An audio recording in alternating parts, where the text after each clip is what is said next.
Nam Bhakti Shiromani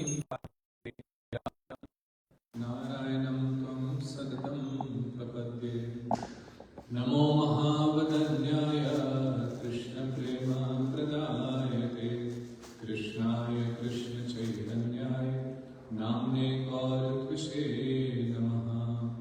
He Krishna Karuna Sindhu Deenabandhu Jagatpate Gopesha Gopika Kanta Radha Kanta Namastute Shama Sundar Shikhanda Shekhar Smeraha Samurli Manohar Radhika Rasikmam Kripa Nithe Swapriya Charan Kinkarim Guru Tapta Kanchana Gaurangi Shri Radhe Vrindavaneshwari Vrishabhanu Sute Devi Pranamami Hari Priye Tavai Vasmi Najivami Tvaya Vina Iti Vigyai Radhe Tannaya Mama Charanantike Jai Shri Krishna Chaitanya Prabhu Nityananda Shri Advaita Gadadhara Shivasati Gaura Bhakta Vrinda Hare Krishna, Krishna Krishna, Hare Hare, Hare Rama, Rama Rama, Hare Hare.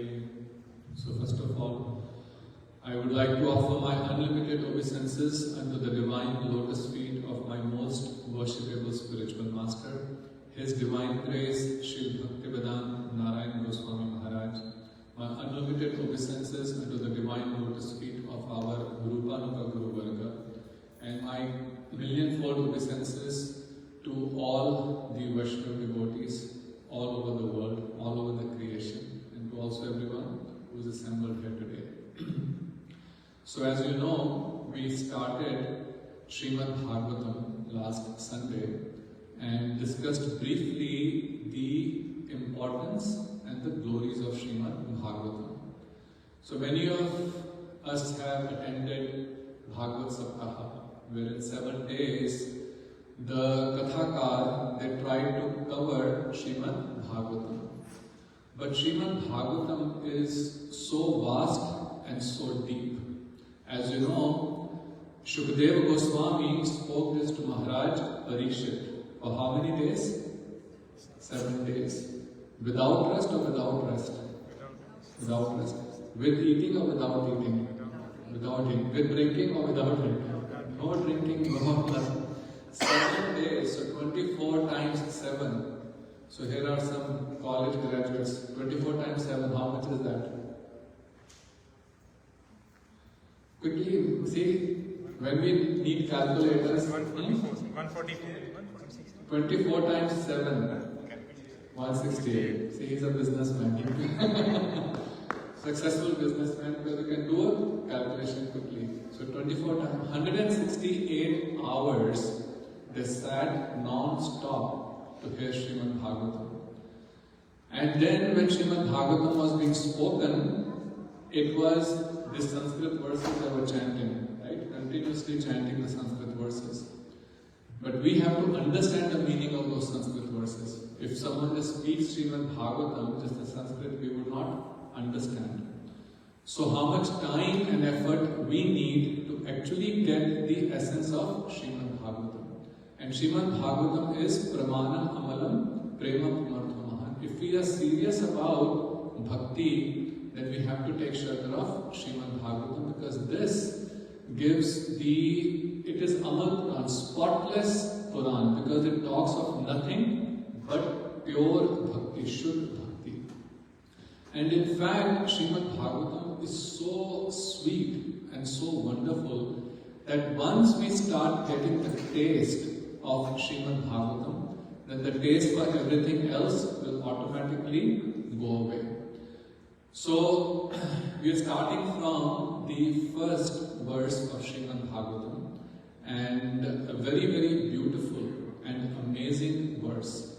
And last time also, as I was saying, Sri Bhaktisiddhanta Saraswati Thakur Prabhupada, he spoke on this verse for 30 days. days. Every day when he was giving pravachan for 2-3 hours, he spoke only on the first verse of Srimad Bhagavatam. And many of our acharyas, especially Shri Vishwanath Chakravarti Thakur, has written a very elaborate commentary on this. And Gurudev and others have also spoken so many deep meanings. Of course, we will not have time, but I will just give you an overview, and if we get time in the subsequent weeks, we will speak a little bit more about this verse.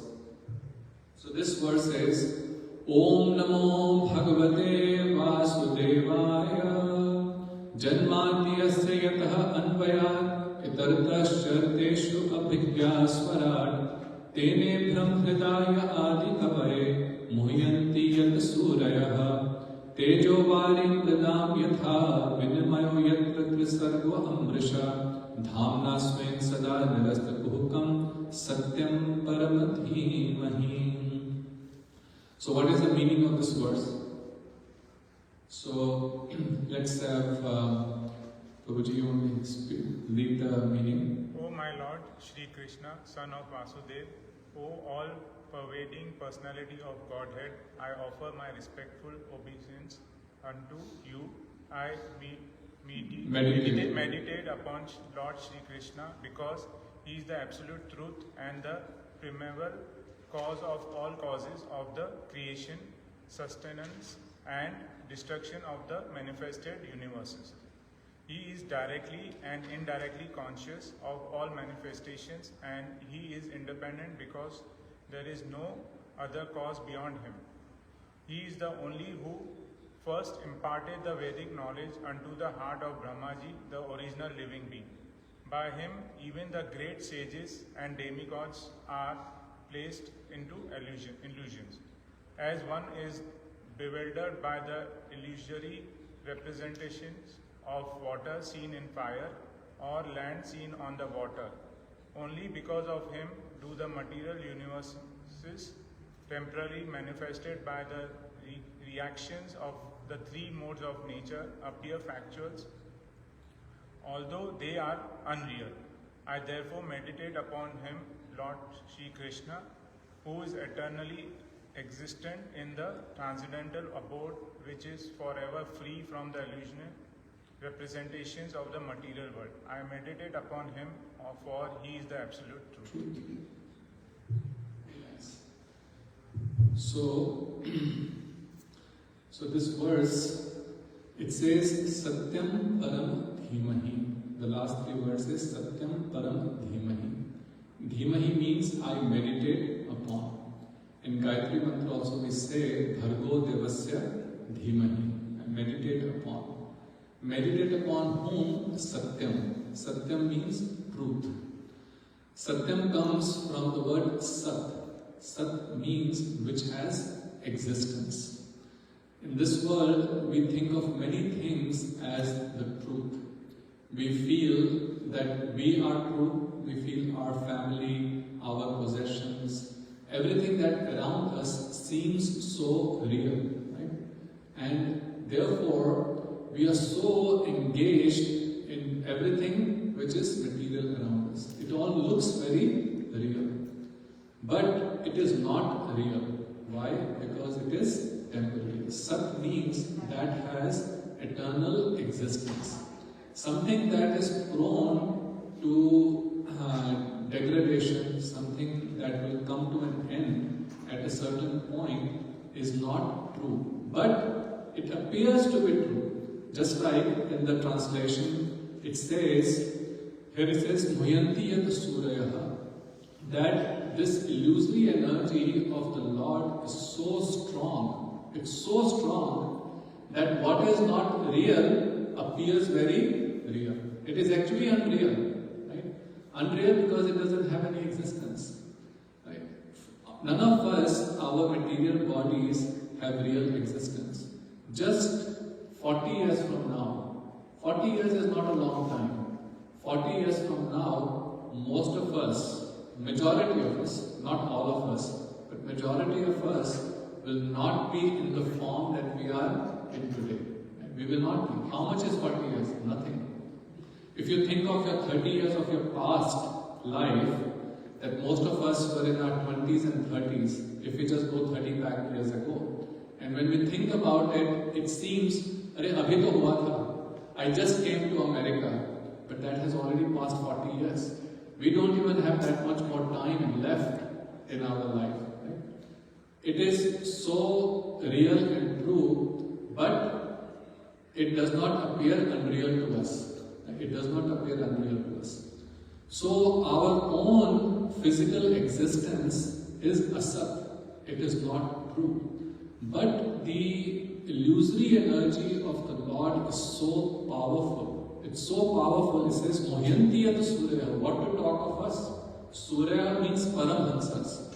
Those who are yogis, those who have been doing tapasya for such a very long time, even such individuals, Mohyanti yat Surya, by whose illusory power, even they become bewildered. They also do not understand what is right and what is wrong. So this is the power. Krishna says in Bhagavad Gita, Daivi Esha Gunmai Mam Maya Duratyara.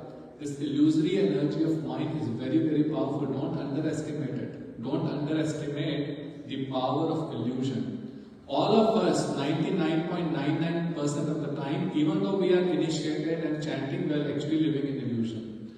For some time, when we are at the temple, maybe for some time, even that we may be here for 4-5 hours, but maybe when listening to Harikatha, to some statements, for a fraction of a second or a fraction of some time, some realization comes in the heart and things look, yes, no, this is not real, but within no time it goes away, right? Because the illusory power, Krishna says, Daivi Esha Gurmai, this is threefold, which composed of three modes of material nature, very, very powerful. So what we are constantly thinking on or meditating on is asat. But even the sat that we think, what is true, that here he is saying not just satya, not something which is eternal. So in terms of satyam, we can say various incarnations of the Lord, they are satya. The Brahm effulgence of the Lord is true. The Paramatma manifestation is true. But here he says Param Satya. That one who is the supreme truth, not just something which is true, but the supreme truth.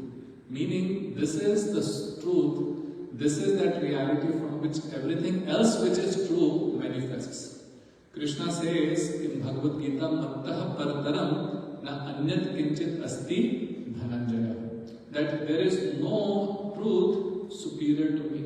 So, if we say that Brahmaji or Brahma's creator, Garbhodashai Vishnu is true, his creator, Mahavishnu is true, his creator, Mahasankarshan is true, his creator. But as we keep going back, the final truth that we come to is Krishna.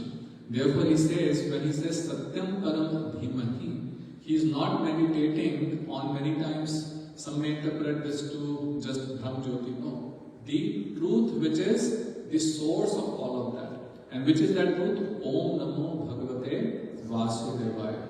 That truth is Vasudev. Vasudev, the son of Vasudev. Who is that? Sri Krishna. And he says, Om Namo Bhagavate. That son of Krishna, son of Vasudev, is whom? He is Bhagavan himself.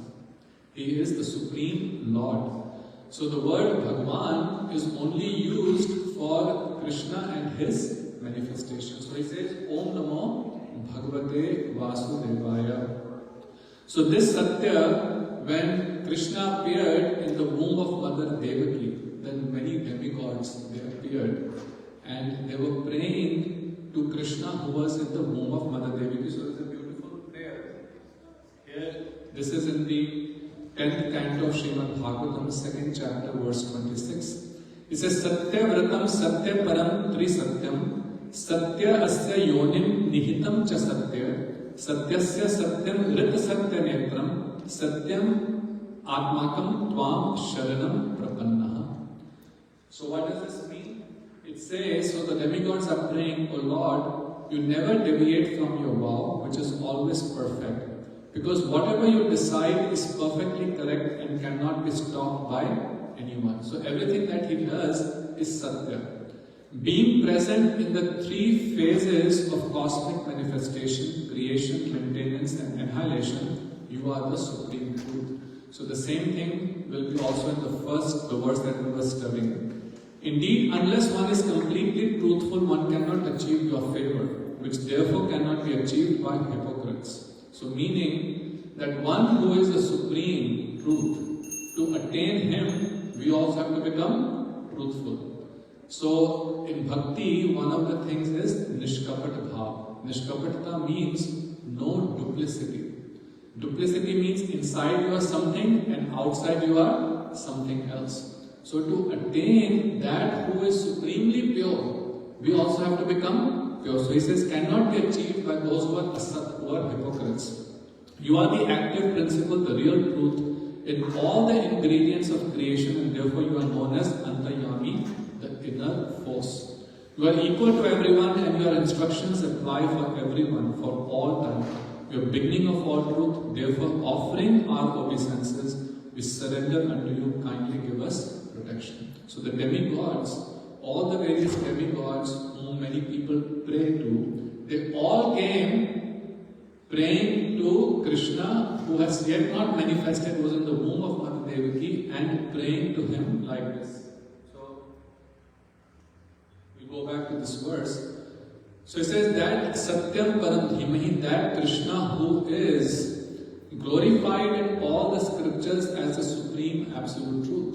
Brahma Samhita, Sri Brahmaji himself is saying, Ishvaraha Paramaha Krishna Satchit Anand Vigraha Anadi Radha Govinda Sarvakaran Karanam. Here in Srimad Bhagavatam also it will say, Ete Chanshkaraha Pansa Krishna Stu Bhagavan Swayam.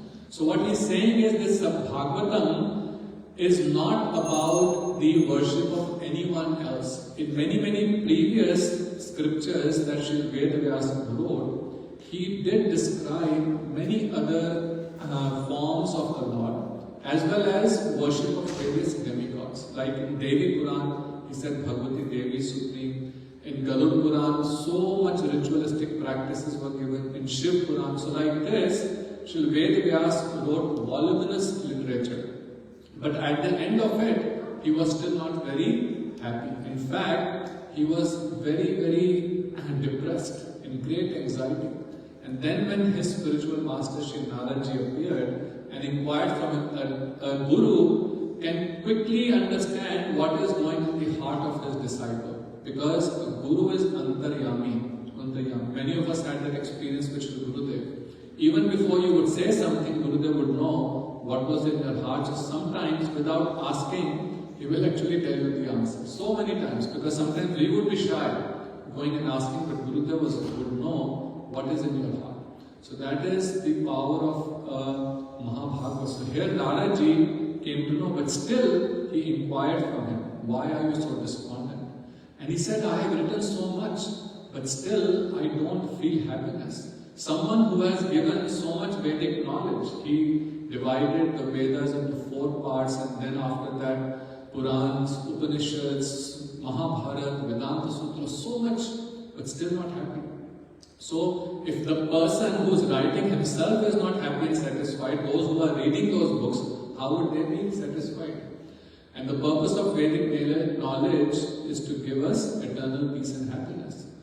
So then Naraji said, why? Because you have confused everyone. Instead of telling conclusively who is the supreme absolute truth and how one should engage with one pointed devotion in his service, you have glorified so many different avatars and so many different demigods, and you have actually confused everyone.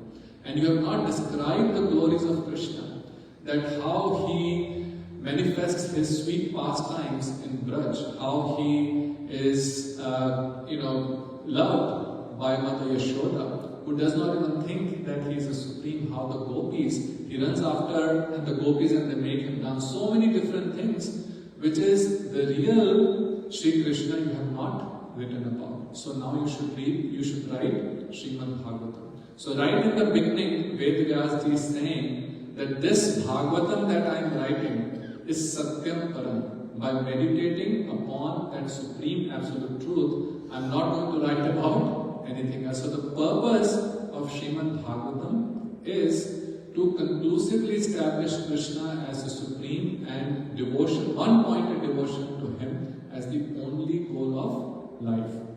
Now, who is that Satyam Param Satyam? Then in the rest of the verse, he describes that. First he says, Janmadi Asya Yataha.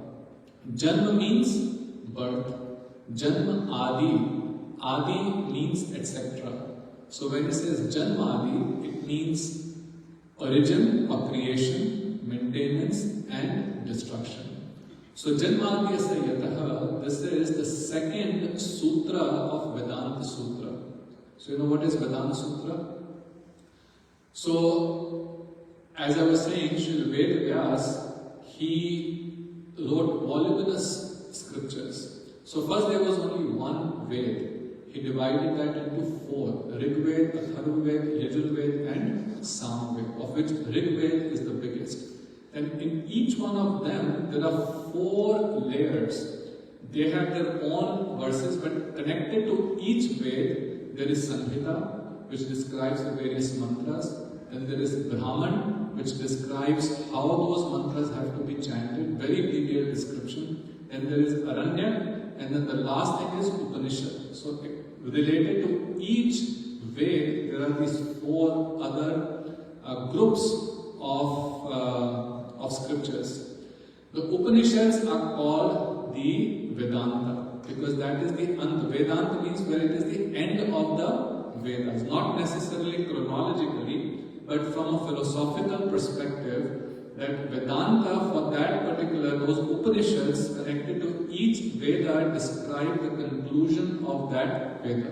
So like this, there are many Upanishads which are called the Vedanta.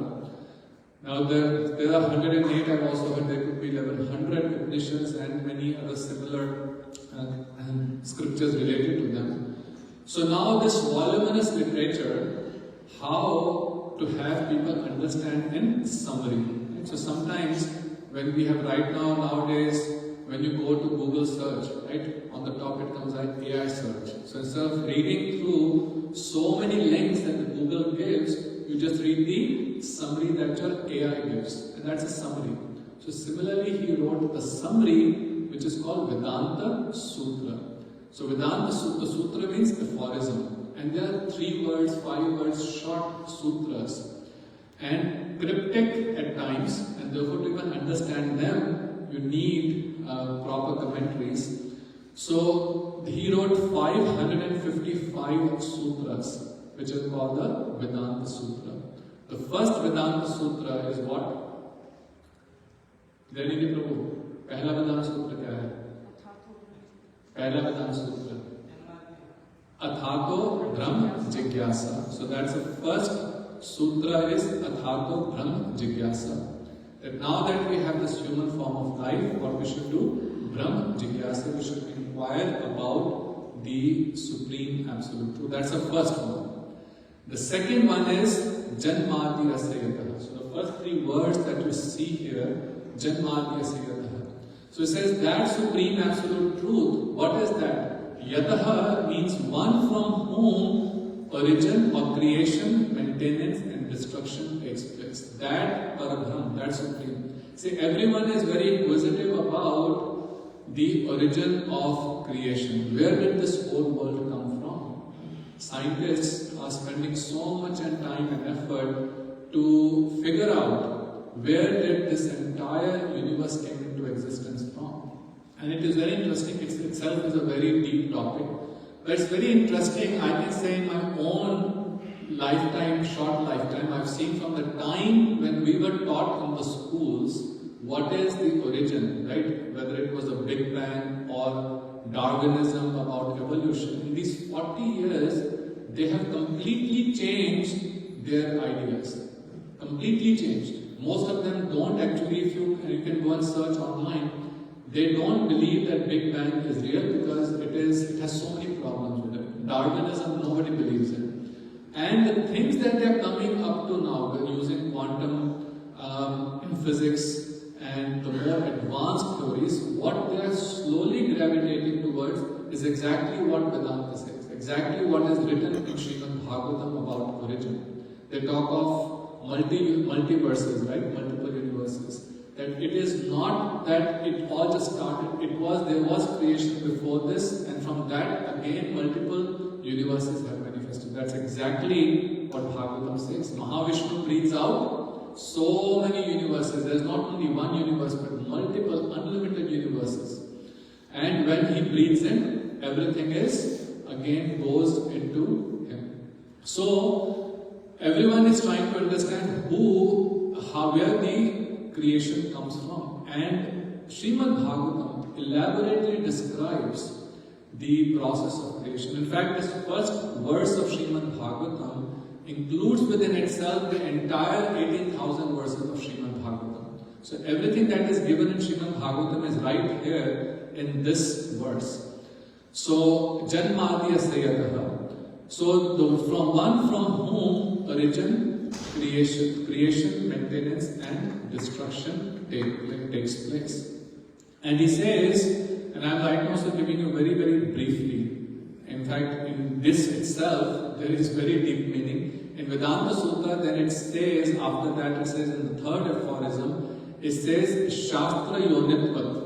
So it says to understand this supreme truth from whom creation, maintenance and destruction takes place, he says we have to take shelter of the scriptures. We cannot understand it by our own mental speculation. We cannot understand by any kind of logic or arguments. It says Shastra Yonitvat. Yoni means the womb. So it is the shelter of the scriptures that we have to take. And those who are able to explain this, only through that we can understand who is Parabrahma. And then he says, how is it that he is the source of creation, maintenance and destruction? He says, Anvayat Itratascha. Now these are the two very important philosophical concepts or methodologies in Vedanta to understand anything.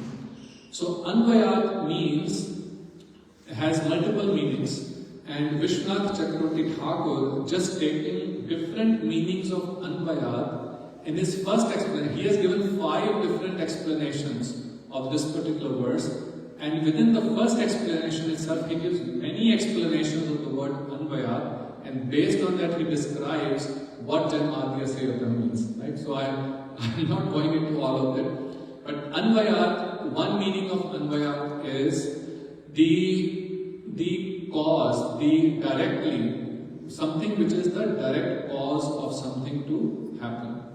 So he says he is the direct cause of this creation. And Anvayat, directly he is the cause. Krishna says in Gita very clearly. Anyone remembers that from Chaturshloki Gita?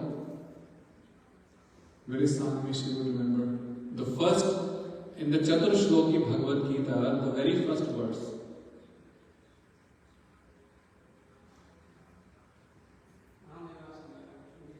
The first verse of Chaturshloki Gita, the 4 root verses of Bhagavad Gita. The first verse. Aham sarvasya prabhavo mattah sarvam pravartate iti matva bhajante mam buddha samanvita. So he says, Aham sarvasya prabhavo, that I am the creator of everything, and everything manifests from me.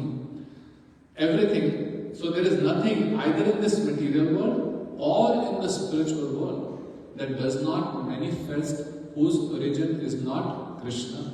So he is directly the source of everything. But at the same time, Itratascha. So Itartaha means the opposite. Sometimes this is also called Vyatirek. So Vyatirek means when we prove the existence of something by absence of it.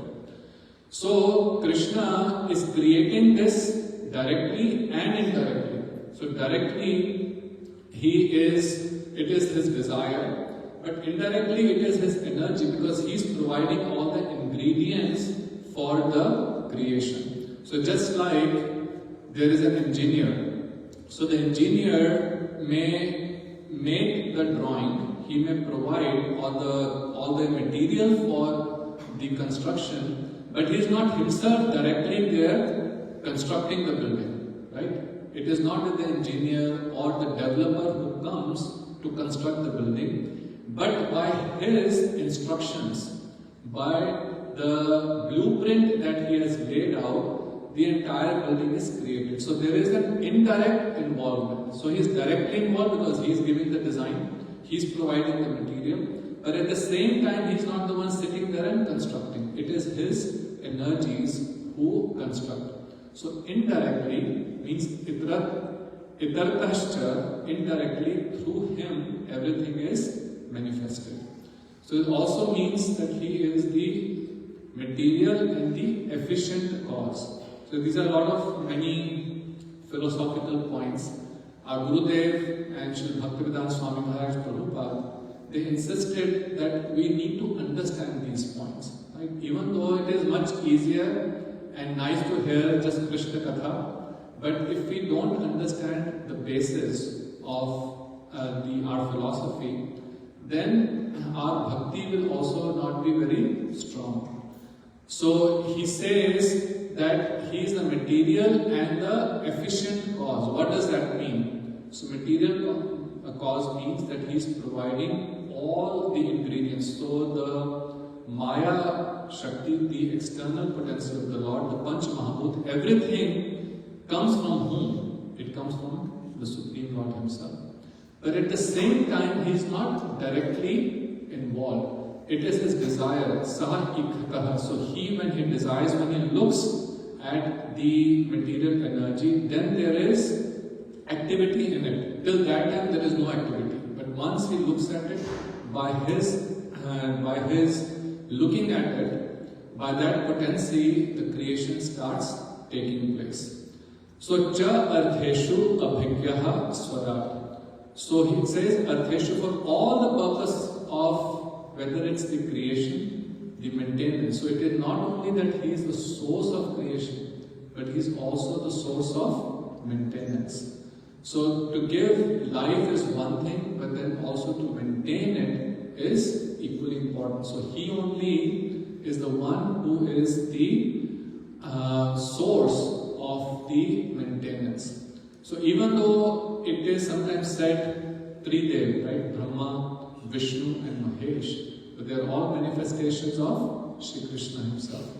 In Srimad Bhagavatam, Brahmaji says that, O Lord, he's praying to Krishna that, O Govinda, that your power, your Maya is so strong that deluded by your Maya, everyone thinks what? Mat manyate jagat guru. Everyone thinks that I am the creator, that I am the one who's giving all the knowledge, but actually it is you from whom everything is coming. They are only acting on his behalf. So even Brahmaji is acknowledging, and then Vishnu or Garbhodashai Vishnu, who does the work of maintenance, he also, as you all know, comes from Krishna only. And similarly, the power of destruction, to finally conclude everything, to draw the curtain on the creation, the process, this whole material world, that also happens by the potency of Krishna. So he says, Cha artheshu abhigyaha swarat. And then he says, he is knowledgeable. Abhigyaha means that he is knowledgeable about each and everything within the universe. Everything, every nook and corner. So he is present everywhere. See, this is when we say Krishna is Abhigya, the Supreme Lord is Abhigya, he is present everywhere. Then sometimes, or most of the time, that's why people think that he does not have a form. Because something which has a form, like all of us have a form, our forms are limited. If we have a form, then I can know things which are in and around me, which is within me, but how would you know what is happening even in the kitchen, right? You are sitting here, and what is happening in the kitchen, how would you know? Because I have a form. So many times, we feel that if something has a form, then it is limited. So therefore, if the Supreme is present everywhere, and He is all-knowing, then He cannot have a form, right? But that is not true. And here only He will say, in the last line, is when He says, Dhamna Swayam Sada Nirasukukam, that he is eternally residing in his dham. Dham means abode. So someone who has a form only can reside in an abode, right? Abode means a place where someone lives, right? Like our abode is our house. So when someone is living, when there is a dhamvasi, there is someone who is living in that abode. So he is not someone who is formless. But his form is unlimited. His form is not does not have the limitations like our form. So, in Brahma Samhita, Lord Brahma this explains in great detail. Yasya prabha pravado jagadanda koti kotishu ashesha vasudhani vibhuti bhinnam. He says, by his effulgence, he is present everywhere. Yasya prabha prabhavato jagadanda koti. Koti ananta. So many unlimited universes, and everywhere he is present by his prabha. Prabha means effulgence, it means his potency, shakti. Just like the sun has a form, but it is also present throughout the solar system by its energy, by its light. So wherever to the point sun's light goes, it is considered the solar system. But sun in its form, it looks like a globe, is not present on earth, for example, right?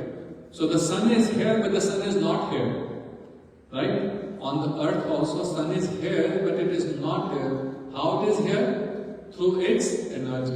In the morning, we see sunlight come, so we say, Suraj Udit ho gaya. The sun has come out. But the sun has not come out, it is still in its place. But we are now seeing that sunlight.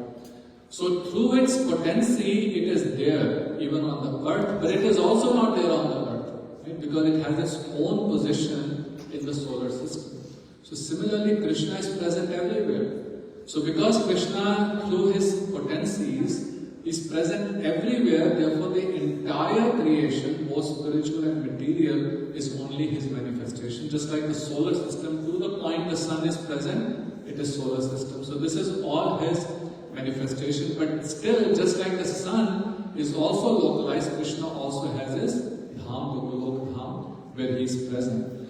So he says, and he is abhigya, so he means he knows everything. He is in every nook and corner of the world. There is nothing that is hidden from him. So however we might try to hide from him, we cannot hide anything from him. Right? So we may be able to hide from others, from our own family members. We may be able to hide ourselves from ourselves. Many times we do that. We actually hide, we don't even sometimes are true to our own self. We say, no, it's okay.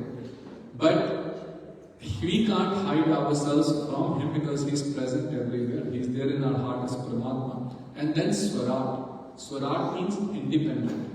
He is not dependent on anything. He is completely, supremely independent. So this is Satyam Param. That's why he is Param Satya. That's why he is the supreme, because his existence, his power is not dependent on anyone else.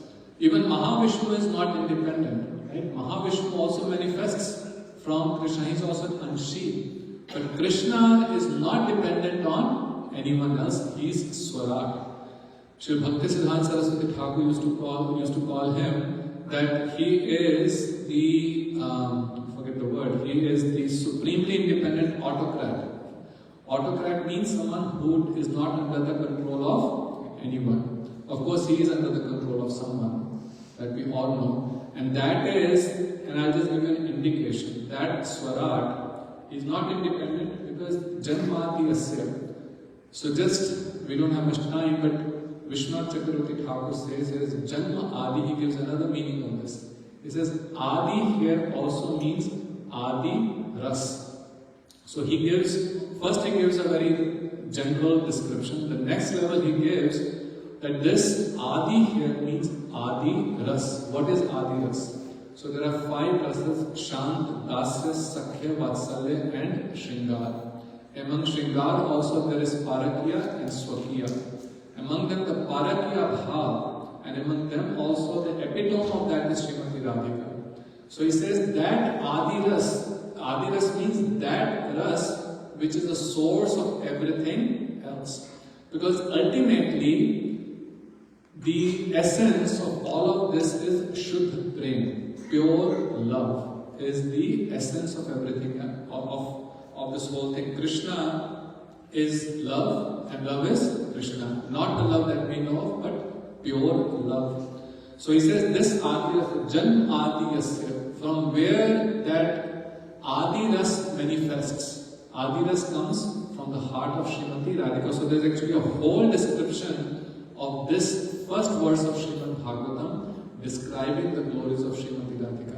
And in fact, our Rupanuga Acharyas, actually Vishwanath Chakravarti Thakur and Rupa Goswami, they all say that Srimad Bhagavatam is nothing but the glorification of Srimati Radhika.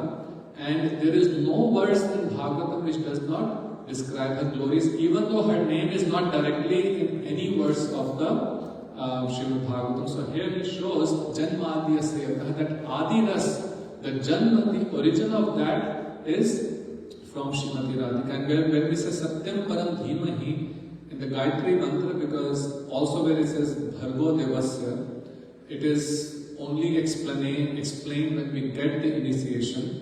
But Bhargo Devasya there also refers to Srimati Radhika. Bhargo Devasya, the Shakti of that Deva. So it says this, and she is supremely also independent. So there's a whole description like that. Tene Brahm Hridaya Adi Kavaya Moyanti Yat Suryaha. So this knowledge was transpired in the heart of Brahma, who is here given as Adi Kavi. Adi Kavi, the first poet. But here also is explained that Rupa Goswami, in the more Madhur description of this, or the Rasik description of this particular verse, the Adi Kavi is referred to as Sri Rupa Goswami. And then Tejo Vari Mridam Yatha Vinamayu Yatra Trisargo Amrisha. So here he says Teja means fire, Vari means water. So sometimes, just like we get the illusion of fire or water in the desert, right? You see that there is some water there, but actually there is no water.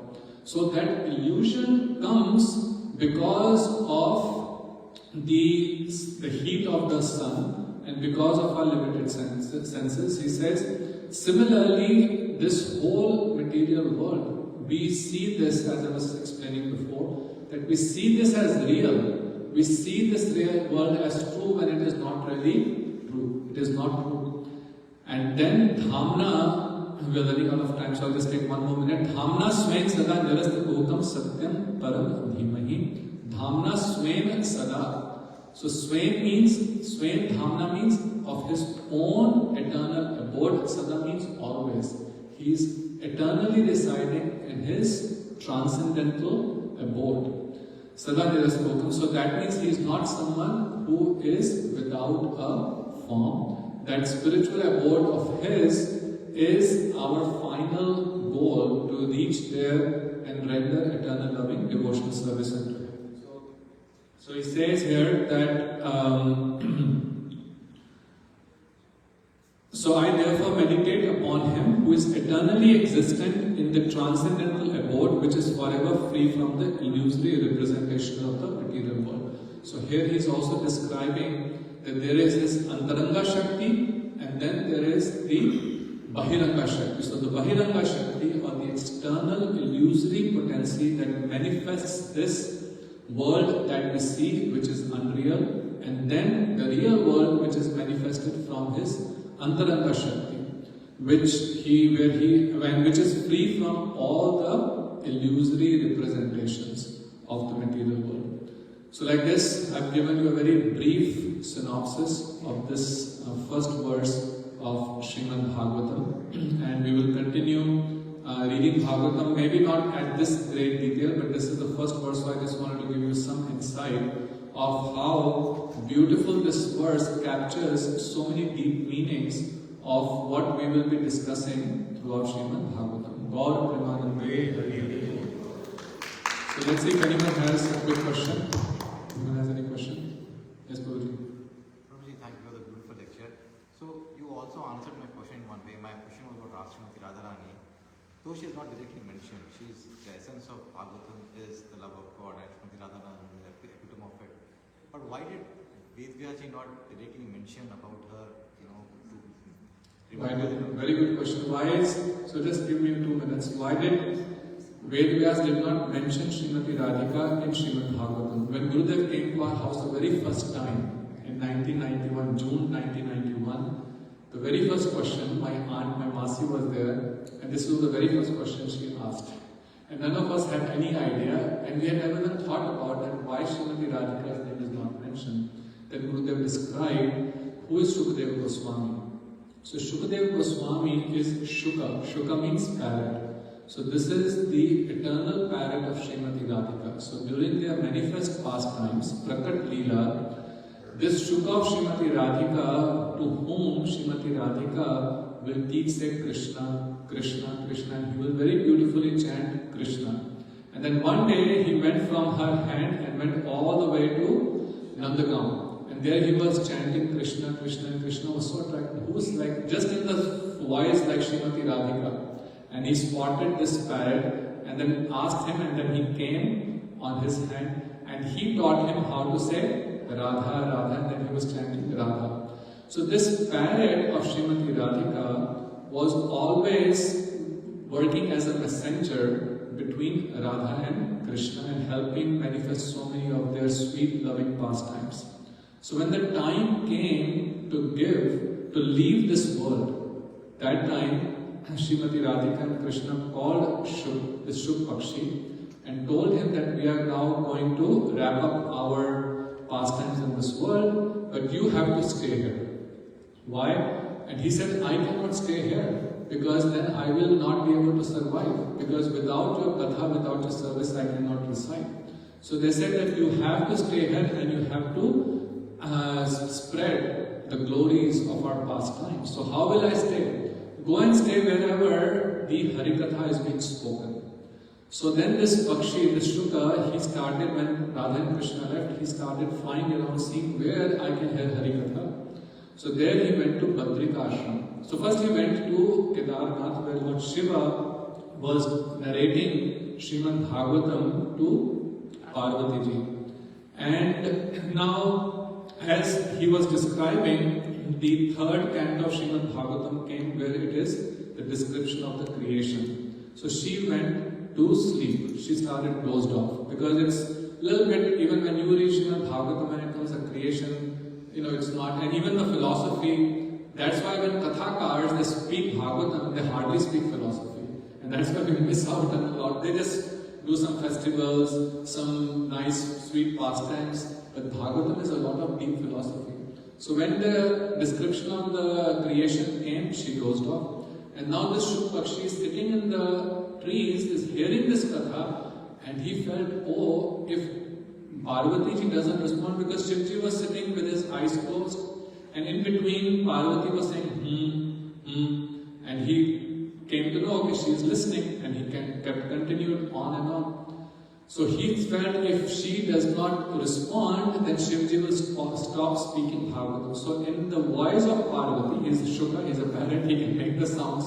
So he started saying like this in between periodically.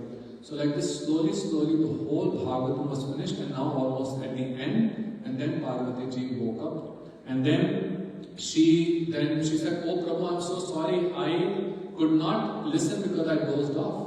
So Shivji said, who was it then who was responding and saying, And then he started looking around. He said, someone who is not authorized or eligible. See, Bhagavatam, we are very merciful, very, very fortunate that we are able to listen. But this knowledge was always kept very secret. It was not given to people in general. He said, anyone who is not authorized, if he hears this, then he will create a lot of problems in the. So not authorized means who is not properly initiated, who has not understood. Then he will just go and sell Bhagavatam like today it is being done. So he started looking around and saw this Shuk Pakshi, and then with his trident he said, I have to kill him. Because he should not otherwise go and narrate like this to other ineligible people. So Shuk Pakshi started flying, and then finally he came close by his Badrika Ashram. And there it so happened that Srila Vedvyas was also speaking Bhagavatam to his wife, and during that time, like yawn, like some people sitting here were also yawning at times. So she just yawned, and this Shukpakshi went inside her mouth. So went inside her mouth, and then when Shivji came and he said, "Oh Vedvyasji," so he said, "Oh Shivji, why are you running around? What happened?" He said, like this one Shukpakshi heard this. So Vedvyas said, "Oh, so what is the benefit of hearing Srimad Bhagavatam?" He said, "Anyone who hears Srimad Bhagavatam will become free from the clutches of Maya and will go back to Golok Dham."